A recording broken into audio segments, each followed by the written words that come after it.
Hello friends, good morning. আপনারা নিশ্চয়ই সকলে ভালো আছেন। আমি এক প্রকার আছি। আজকে আবার আমি একটা রেসিপি নিয়ে এসেছি টিফিনের জন্যে, নাস্তার জন্যে, যেটা রুটি, পরোটা, লুচি, পাউরুটি সবের সঙ্গে খেতে খুব ভালো লাগে। তো আমি আগে কড়াইয়ে সাদা তেল দিয়ে নিই। এটা আমি সাদা তেলেই বানাবো। তেলটা একটু গরম হোক। এদিকে আমি কি কি দিয়েছি সেটা বলি। এই যে এখানে সবজিগুলো আছে, সবজিগুলোর মধ্যে আলু আছে, গাছের গাজর আছে, বিট আছে, মটরশুঁটি আছে, আর কিছুটা বিনস আছে। বিনসগুলো বেশি ছিল না। আর বেল পেপার, ক্যাপসিকাম, আর আছে চিকেনটাকে আমি সেদ্ধ করে রেখে দিয়েছি, ওটাও দেখাবো আপনাদেরকে। আর তেলটা গরম হয়ে গেছে এদিকে, তাই আমি তেলের ওপর আগে পেঁয়াজটা দিয়ে দিচ্ছি।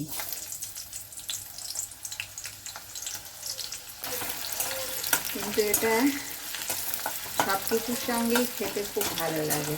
আপনারাও এটা ট্রাই করে দেখবেন আর আমাকে কমেন্টে অবশ্যই জানাবেন। আমার চ্যানেলটাকে লাইক, শেয়ার, সাবস্ক্রাইব করবেন আর আমার পাশে থাকবেন। যারা আমার ভিডিওটা আপনাদের মূল্যবান সময় থেকে বার করে দেখেন, তাদেরকে অসংখ্য ধন্যবাদ। পেঁয়াজটা আমি কিন্তু খুব লাল করব না।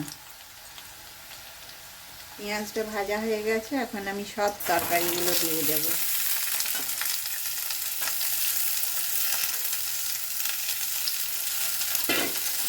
এটা যখন আমি বানাই একটু বেশি করেই বানাই।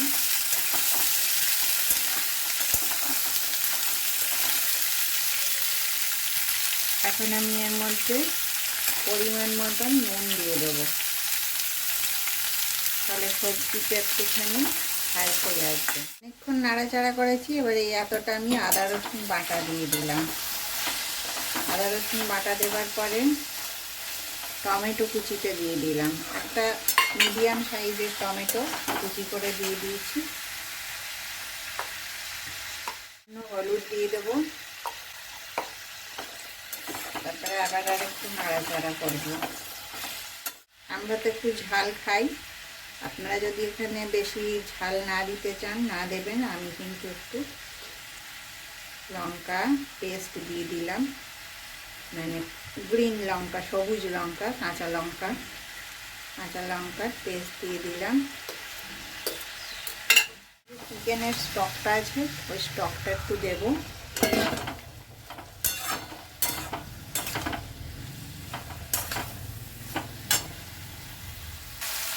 এবারে বাদ বাকি যতটা চিকেন স্টক আছে ওটা দিয়ে দিলাম।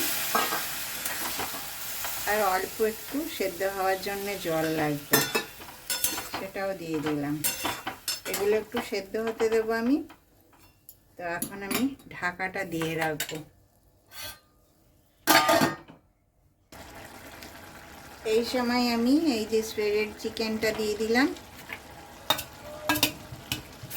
বেল পেপার আর ক্যাপসিকাম এটাও দিয়ে দিলাম।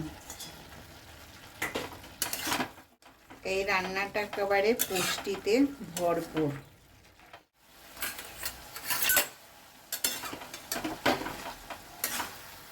সব কিছুই সেদ্ধ হয়ে গেছে এখন।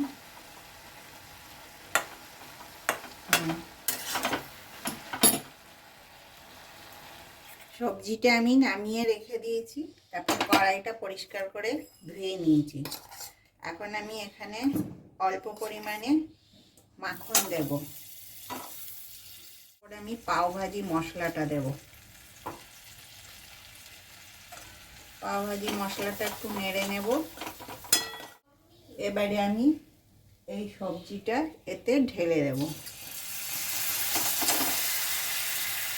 সব সবজিটা আমি ঢেলে দিই। সময় আমি একটা ম্যাশারে এটাকে ভালো করে ম্যাশ করব।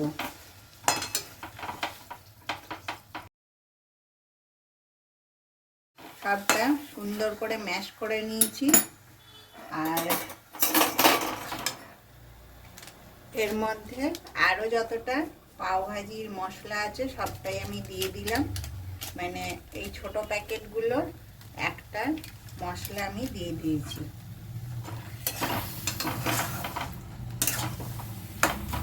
ভালো করে মিশিয়ে নেব। আর সঙ্গে আমি চিজ দিয়ে দেব। চিজটা তো নিজেই গলে যাবে, সেই জন্য আমি ছুরিতেই কেটে দিয়ে দিচ্ছি। ভাজির মধ্যে আপনারা যদি না চান দেবেন না, তবে অল্প একটুখানি আমি মিষ্টি দেব। একটুখানি মিষ্টিটা দিলে টেস্টটা খুব সুন্দর ব্যালেন্স হয়। এইভাবে বাটার লাগিয়ে নিয়েছি, আপনারা তাওয়াতেও বাটারটা দিতে পারেন। তারপরে এইভাবে উল্টে পাল্টে একটু সেঁকে নেব।